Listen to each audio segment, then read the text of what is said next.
오늘 예수님의 말씀은 어찌하여 너희는 옳은 일을 스스로 판단하지 못하느냐라는 질문의 형태로 시작됩니다.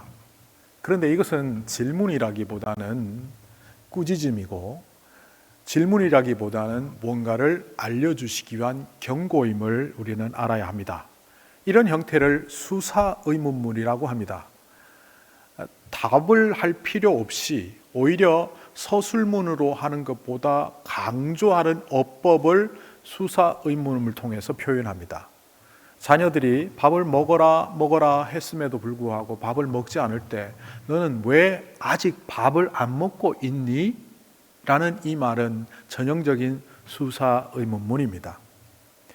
예수님께서 어찌하여 너희는 옳은 일을 스스로 판단하지 못하느냐, 이것이 수사의문이라고 우리가 알고 있다면 뜻을 이렇게 풀어볼 수 있습니다. 어찌 제대로 판단하지 못하고 너희 앞에 있는 옳은 일을 방치하며 살아가느냐, 이런 의미입니다. 문득 장난스럽게 그러나 좀 심각하게 제 마음속에 이런 질문이 생겼습니다. 주님, 우리는 무엇이 옳은지 잘 모르는데요. 옳은 일대로 선택하며 살아가라는 주님의 음성에 우리는 문득 옳은 것이 뭔지 잘 몰라서 못하고 있는 우리 자신을 생각하게 된다는 그런 의미입니다. 오늘 여기 옳은 일이라고 번역된 디카이오스라는 헬라어는 형용사 형태입니다. 그것을 명사로 바꾸면 디카이오시네 이렇게 발음하게 되는데, 이 명사는 우리가 공의 혹은 정의로 번역될 수 있는 말입니다.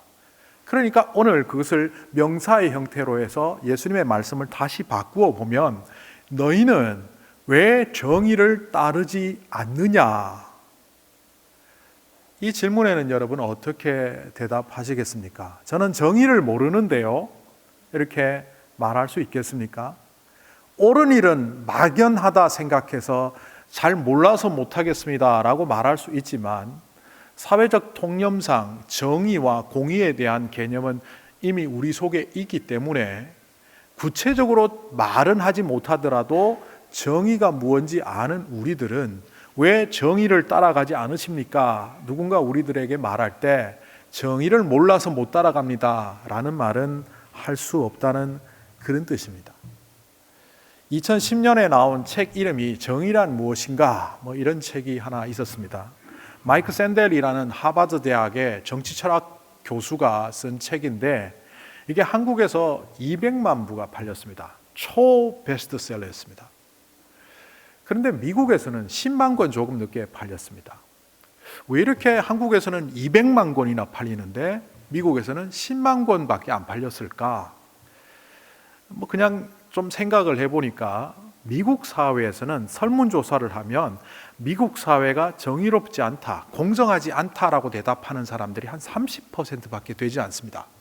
그런데 한국 사회는 최근에 어떤 조사에 보니까 한국 사회가 공정합니까? 정의롭습니까? 그 질문에 정의롭지 않다라고 대답하는 사람이 무려 74%에 이르렀습니다. 이런 사실을 알고 있는 샌델 교수가 이렇게 대답하는 것을 제가 방송에서 본 적이 있습니다. 한국이 미국보다 월등히 불공정해서가 아니라 한국의 역사 속에서 급속히 경제화, 민주화되는 과정 속에서 사람들의 비판의식이 고양되었고, 또 그 공정함과 정의에 대한 관심이 어느 나라 사람들보다 크기 때문에 조금의 불공정함도 참지 못하는 한국 사람의 특성상 사회의 부조리를 쉽게 발견하기 때문이다. 그렇다면 미국 사람들이, 미국 사회는 불공정성에 있어서 정의롭지 않다는 측면에 있어서 생각보다 정의롭다, 무려 70%의 사람들이 정의롭다고 생각하는 이 미국 땅을 살아가는 한국인인 우리들은 이 미국 사회가 어떠합니까?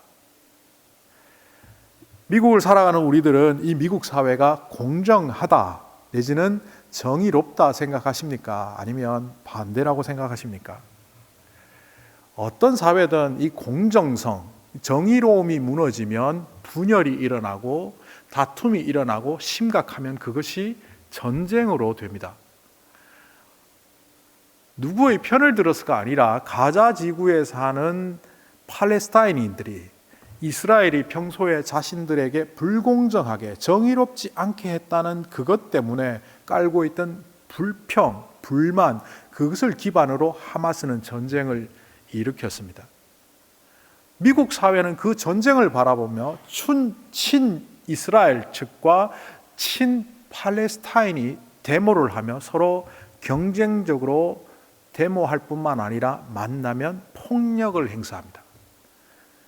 이 폭력이 어디까지 갔느냐 하면 지난 11월 5일에 일어났던 데모대의 충돌이 결국 11월 6일에 한 사람의 생명을 앗아가는 사건으로 이어집니다. 캘리포니아에서 일어난 사건인데 친유대파, 그러니까 유대인인 60대 아저씨가 친팔레스타인 데모대에게 맞아서 쓰러졌고 병원에 옮겼지만 11월 6일 날 생명을 잃었다는 이야기입니다. 저는 어떤 편에 서야 그것이 정의롭다 이것을 말하는 게 아닙니다. 이 사회는 정의를 말하면 말할수록 어떤 편을 적으로 여기는 문화를 갖고 있습니다. 내가 옳다고 주장하면서도 그 정의로움으로 오히려 상대방 60대 아저씨를 때려 죽이는 말도 안 되는 일을 일으킨다는 겁니다. 하마스가 갑자기 공격을 해왔기 때문에 이스라엘의 많은 민간인들이 죽었습니다. 그리고 수백 명의 사람들이 마치 짐승처럼 잡혀가며 테러를 당했습니다. 그래서 이스라엘은 막강한 군사력으로 가자 지구를 폭격하며 엄청난 민간인들을 희생시켰습니다. 자신들이 공격당했다고 무차별적으로 민간인들을 살상하는 것이 과연 정의로울까요? 이처럼 우리는 어떤 편에 서 있느냐에 따라서 그것이 정의이기도 하고 다른 편에 서 있으면 그 정의는 폭력이나 사람들을 죽이는 살인이 되기도 합니다. 이런 상황 속에서 제가 읽었던 그 정의란 무엇인가라는 책에 트롤리 프로블럼이라는 이야기가 떠오릅니다. 이 트롤리 딜레마 혹은 트롤리 프로블럼이라고 하는 것은 뭐냐 하면요, 어떤 차가 브레이크가 고장나서 길을 어쩔 수 없이 빠른 속도로 달리고 있는데 한쪽 길에는 공사 현장에 5명의 인부가 있고 한쪽 길에는 1명의 사람이 길을 건너고 있습니다.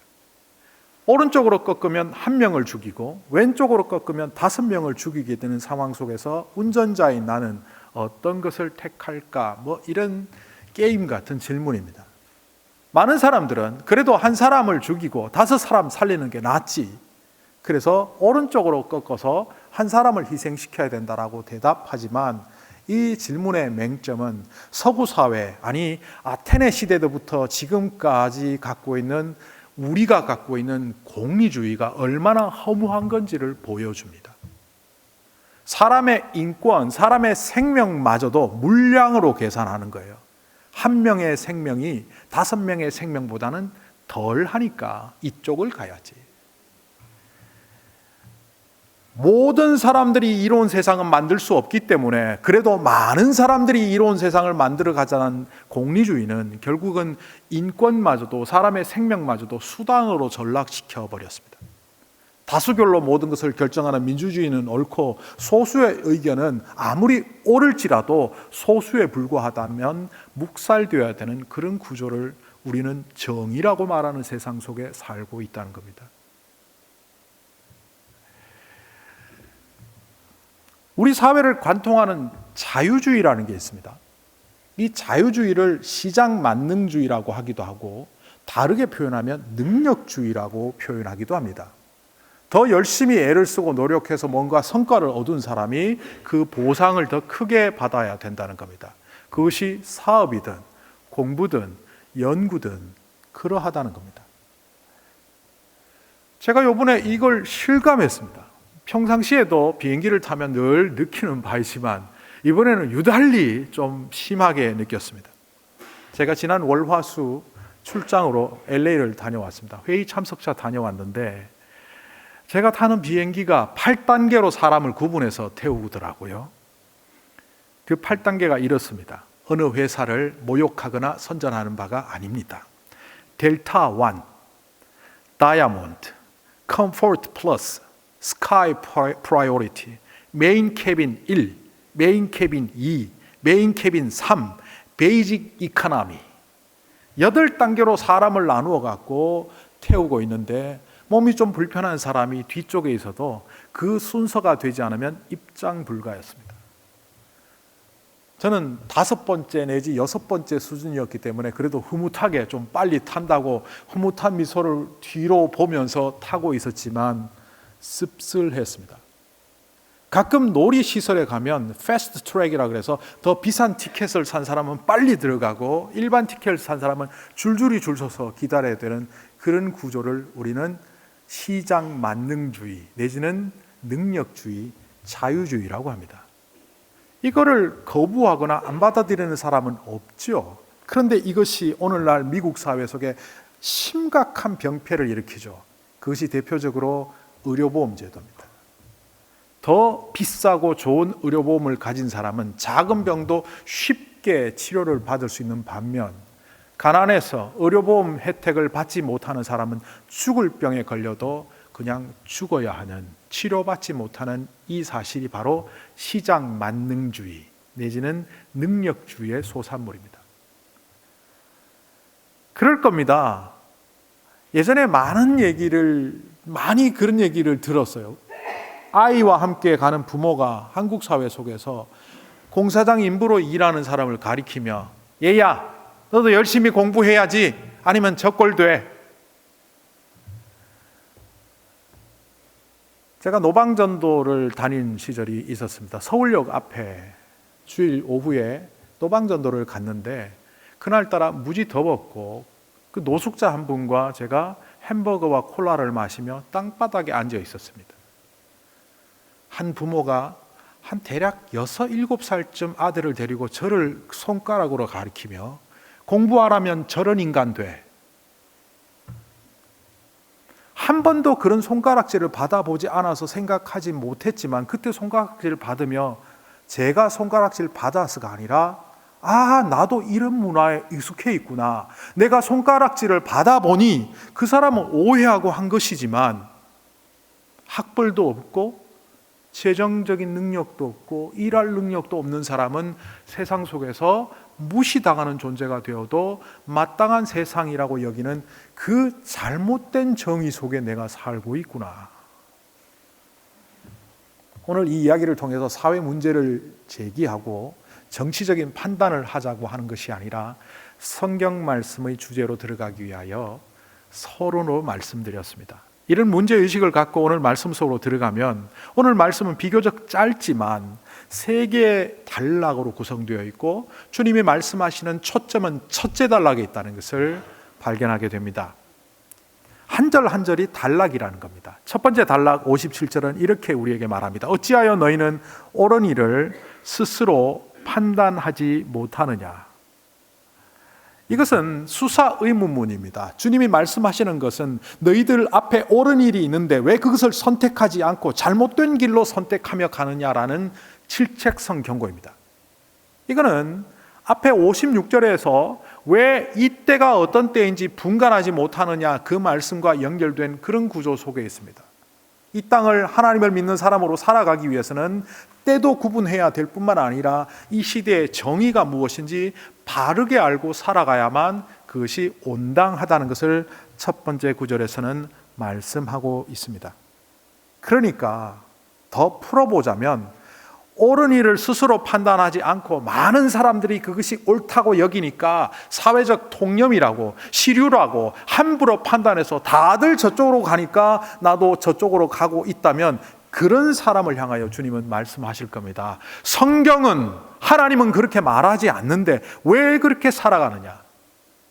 조금 더 극단적인 예를 들어보면 돈이면 다 된다는 세상 속에서 왜 너희는 돈이면 다 된다고 믿고 살아가느냐? 심지어 세상의 그 잘못된 가치가 너희들뿐만 아니라 너희들 자녀들에게도 고스란히 전달되도록 왜 그러고 살아가고 있느냐라는 그 이야기가 첫 번째 단락입니다. 그리고 두 번째 단락 58절을 보면 너를 고소하는 사람과 함께 관원에게로 가게 되거든 너는 도중에 그에게서 풀려나도록 힘써라. 그렇지 않으면 관원이 재판관에게, 재판관이 형무소 관리에게 끌고 갈 것이고 그 형무소 관리는 너를 옥에 쳐넣을 것이다. 사실 관원에서 재판관으로 형무소 관리로 이어지는 이 세 가지 비유는 점층법입니다. 점점 나빠진다는 의미입니다. 그럼 뭐가 나빠진다는 것이냐? 고소하는 사람과 누가 옳은지 한번 따져봅시다. 네가 옳은지 내가 옳은지 끝까지 한번 가보자고 이렇게 하면 안 된다는 겁니다. 어떤 때는 내가 오히려 잘했음에도 불구하고 시시비비를 따진답시고 어떤 것이 옳은지 따진답시고 관계를 파괴하고 분열을 일으키고 내가 더 옳다고 싸움을 일으키면 안 된다는 말입니다.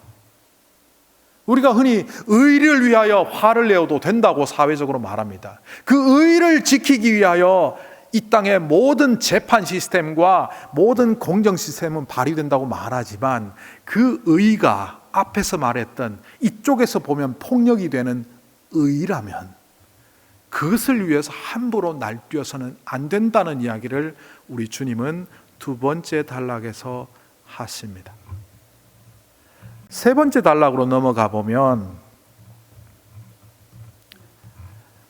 내가 너희에게 말한다. 너희가 그 마지막 한 푼까지 다 갚기 전에는 절대로 거기에서 나오지 못할 것이다. 갑자기 돈 이야기는 왜 하실까 이런 생각이 들지만 여기서 한 푼이라는 렙토스라는 말은 우리 성경에 보통 렙돈으로 번역되는 그 화폐 단위입니다. 고대 그리스 화폐 단위 중에서 가장 낮은 단위가 렙돈입니다. 이 렙돈은 가난한 여인이 성전에 헌금을 바칠 때 가장 작은 헌금을 바쳤지만 그 헌금은 하나님이 기뻐하시는 헌금이다. 예를 들 때 두 렙돈이라고 했습니다. 그러니까 렙돈은 오늘날의 화폐랑 비교하기는 어렵지만 비교해 보자면 15분의 1센트입니다. 정말 가치가 없는 화폐 정도입니다. 그러니까 오늘 여기는 화폐 단위로서의 렙돈을 말하는 것이 아니라 우리가 말하자면 먼지 한 톨로 번역하는 것이 맞습니다. 그러니까 렙토스라는 단어는 화폐 단위로서 쓰이기도 했지만 그들의 일상적인 용어로서는 가장 작은 것을 의미했습니다. 우리는 과거에 가장 작은 것을 상징할 때 좁쌀 하나 혹은 먼지 한 톨, 털어서 먼지 한 톨 나지 않는다. 이런 표현은 아무것도 없다는 것을 의미했습니다. 그렇다면 이것을 관용어법적으로 번역을 하면 어떻게 되느냐 하면 너희들이 적당히 관계를 개선하고 화해하는 그 정도 수준이 아니라 먼지 한 톨이 없도록 끝까지 다 털어버려야 된다. 온전한 관계를 만들어 가라는 이야기입니다. 왜 갑자기 또 관계 이야기가 나오느냐 하면 앞에서 58절에 그에게서 풀려나도록 힘써라. 이 풀려나다라는 이 단어가 아주 묘한 단어이기 때문입니다. 우리가 보는 세번역에는 풀려나도록 힘써라라고 되어 있지만 과거의 개역 성경에는 화해하도록 힘쓰라라고 되어 있습니다. 그리고 이 58절을 더 잘 이해하기 위해서는 마태복음으로 돌아갈 필요가 있는데 마태복음에서는 이걸 굉장히 길게 설명하면서 예수님께서 살인하지 말라고 십계명에 되어 있지만 물론 성경에는 옛 사람들이 말하기를 이렇게 되어 있습니다. 어쨌든 좀 줄여서 설명을 하면 십계명에 살인하지 말라고 되어 있지만 나는 너희에게 말한다. 너희 형제와 자매에게 바보라고 하고 성내는 것은 곧 살인과 같다. 예수님께서는 살인하지 말라는 말을 형제를 미워하지 말라는 말로 바꾸셨습니다. 살인하는 것과 형제를 미워하는 것은 똑같은 거라고 했습니다. 아무리 십계명을 받아들이는 사람일지라도 이것은 너무 엄하지 않느냐라고 생각할 수도 있겠는데 그런데 예수님이 이 말씀을 하신 것은 살인하지 말라고 말씀하신 하나님의 의도를 밝히는 겁니다. 가장 극단적인 경우인 살인을 예로 들었지만 이 10계명에 살인하지 말라는 얘기는 서로의 폭력적인 수단을 통하여 관계를 깨뜨리고 이에 득실에 따라 관계를 맺어가다 서로 원수되는 그런 지경까지 가지 말라는 겁니다. 그러니까 예수님은 이 말씀을 통하여 하나님의 의도를 마태복음 5장에서 그렇게 밝히신 겁니다. 서로를 미워하거나 관계를 파괴하는 것은 살인과 같다. 그리고 실정적인 예로 두 가지를 듭니다. 첫째는 성전에 예물을 드리러 가다가 원한 관계가 떠오르면, 관계를 파괴한 것이 떠오르면 속히 회복하고 와서 예물을 드려라. 두 번째 예는 너희들이 재판정으로 가게 될 때는 재판정까지 가지 말고 가기 전에 그 관계를 회복하라, 화해하라. 결국 이 화해를 오늘 우리가 보는 누가복음에서는 세 번역에서 떠나가라라고 표현을 했지만 이 단어 아팔라소라는 말이 관계를 회복하다, 떠나가다, 놓아주다 이런 단어의 내용으로 쓰이고 있는데 성경에서 이 단어의 뜻은 세 가지가 똑같은 비율로 쓰였습니다. 그렇다면 오늘 누가복음에서 떠나가다라고 번역하는 것이 맞는지 화해하다라고 번역하는 것이 맞는지 고민이 되지만 두 가지 어느 것으로 번역해도 예수님의 의도는 똑같습니다. 이것은 문제의 현장으로 떠나가서 결국은 이 문제를 풀어내라는 겁니다. 저 사람과 내가 무엇 때문에 이 관계가 파탄되었는지 한번 따져보자. 네가 옳은지 내가 옳은지 한번 따져보자라고 문제를 확장시켜 나가는 것이 아니라 오히려 그 문제 너머에 있는 더 소중한 것, 서로를 미워하는 말을 퍼부으면서 깨트리는 그 깨트려지는 더 소중한 것, 서로 인정하고 배려하는 관계를 떠올려 보라는 겁니다. 그래서 그 관계를 회복하기 위하여 먼지 한 톨이 나지 않도록 끝까지 그것을 찾아가며 회복하라고 하는 것이 오늘 예수님의 말씀입니다. 한국에서 슈퍼부자들 200명을 인터뷰한 기자가 그 슈퍼부자들을 인터뷰한 이후에 그 느낌을 전달하여 준 적이 있습니다.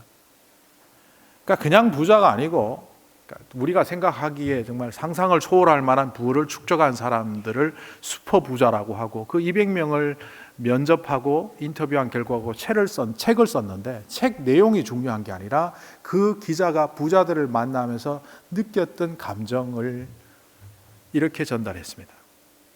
슈퍼부자들은 사람들을 동등하게 대접하지 않더라. 자기가 기자로 만났음에도 불구하고 자기를 하대하더라. 주변의 모든 사람들이 그 금권에 의하여 밑에 있는 그런 관계를 가졌던 사람들이기에 주변에 있는 사람들과 늘 상하관계를 만들어가더라. 또 누군가 자기에게 반론하는 것을 잘 못 견디더라.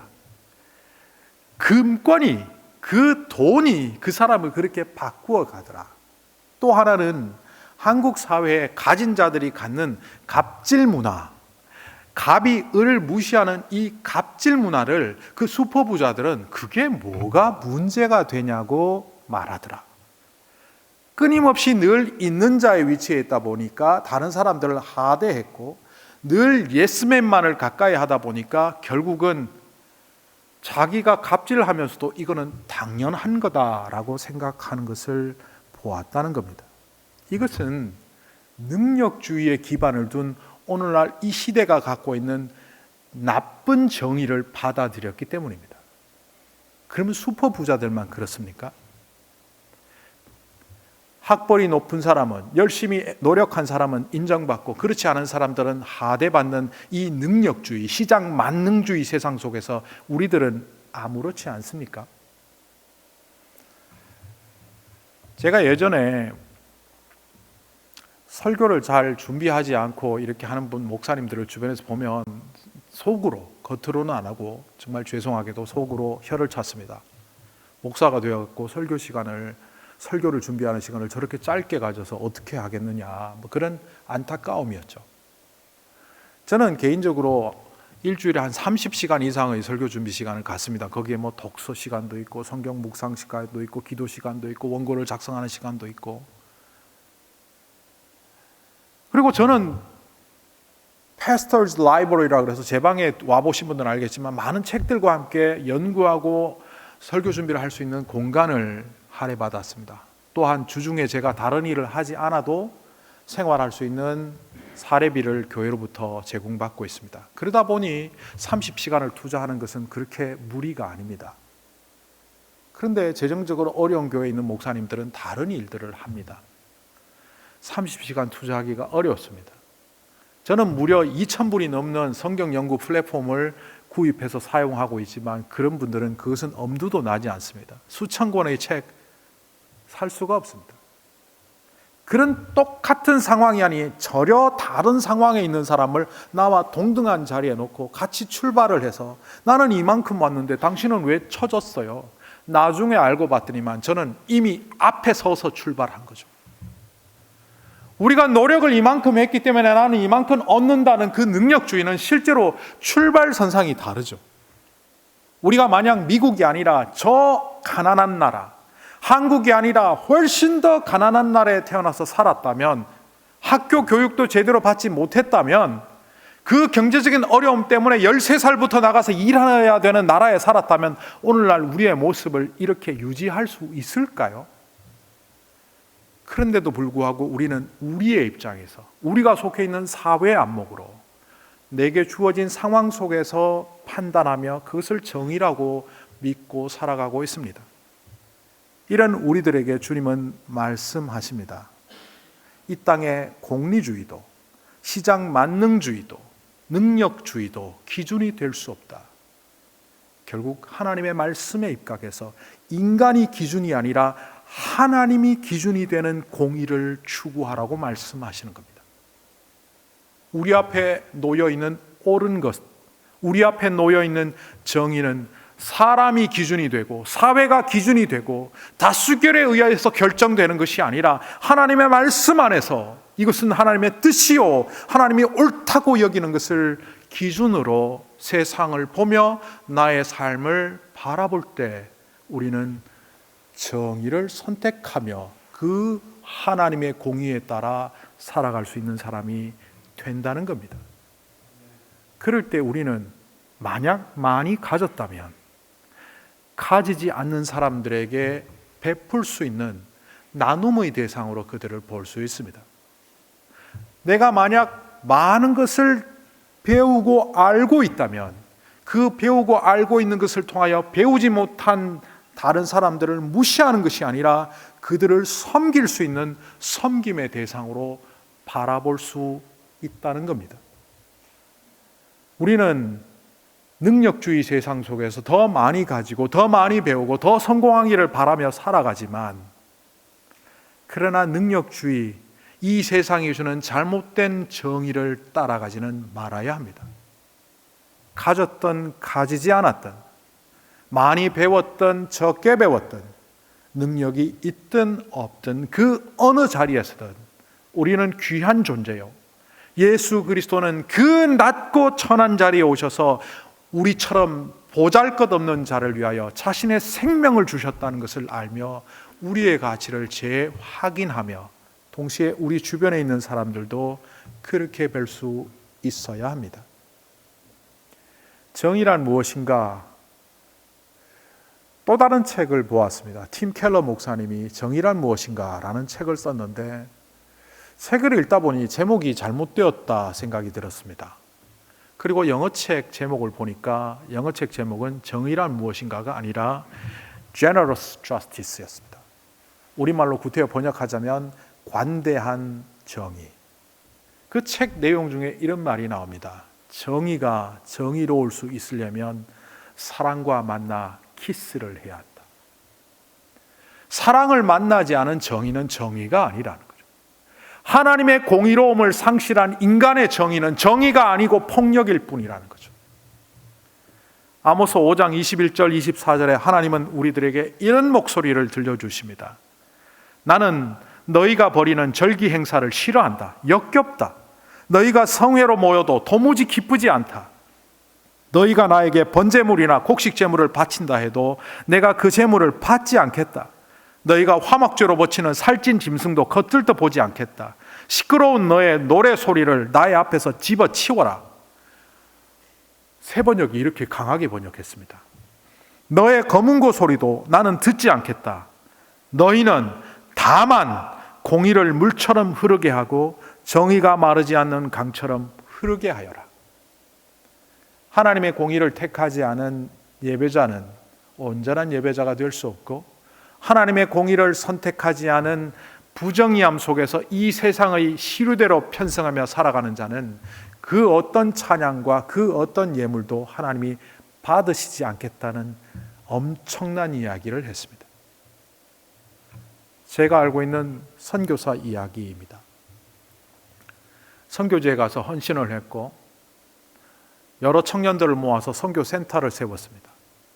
그리고 그 지역에 또 다른 지역에 선교하기 위하여 잠시 며칠 자리를 비운 사이에 선교센터에 책임을 지고 있는 한 청년이 그 선교사의 집에 침범을 했고 중학생 딸을 성폭행했습니다.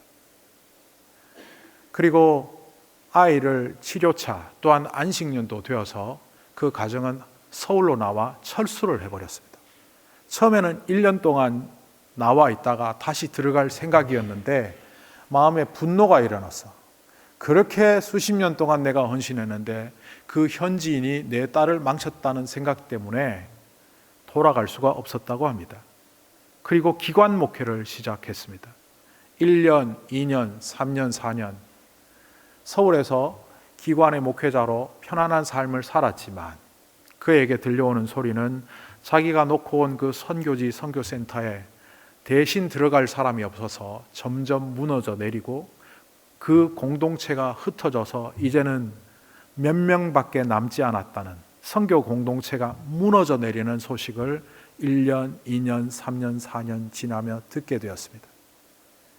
그때 하나님께 기도했답니다. 하나님, 제가 수십 년간 뿌려놓은 저 선교지, 수십 년이 아니고 십수년입니다. 십수년간 뿌려놓은 저 열매가 저렇게 흩어지지 않도록 지켜주시옵소서. 하나님께서 그에게 다시 부르시는 음성을 들었지만 처음에는 거부했답니다. 하나님 아시잖아요. 제가 올바르게 했지만 그들은 우리 가정을 무너뜨렸습니다. 우리 자녀를 너무나 아프게 했습니다. 용서할 수가 없습니다. 어떤 법으로도 이것은 용서할 수가 없습니다.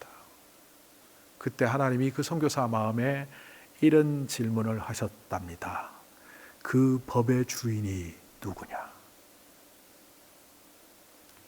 결국 이 선교사는 돌아갔고 다시 선교지에서 지금도 사역을 하고 있습니다. 예전처럼 많은 사람들을 정말 진심으로 사랑하는 것까지는 조금 힘들지만 그러나 최선을 다해서 그들을 사랑하려고 하는 그 자리에 예전에 무너졌던 공동체는 다시 회복되고 청년들은 모여들어 복음의 센터로 그 선교지는 회복되어 가고 있습니다. 저는 그 사건을 보면서 우리가 세상의 정의에 함몰되어 살아간다면 하나님의 법으로 다른 사람을 원수로 만들며 살아갈 수 있습니다. 나는 선교사로서 나는 충분히 다 했지만 저들이 악행을 저질렀으므로 지옥과 마땅하다. 그런데 이것이 어찌 보면 이스라엘의 마음이고 하마스의 마음이기도 합니다. 이런 세상 속에서 인간이 법의 주인이 되는 그런 정의가 아니라 하나님이 정의의 주인 되시는 하나님이 머리가 되시는 하나님의 왕국을 이 땅에 세워가며 우리 주님께서 머리가 되시는 주님의 몸된 교회를 만들어가며 가정도 우리의 삶도 주님의 정의에 따라 움직여가는 공의의 사람들이 되시기를 간절히 소망합니다.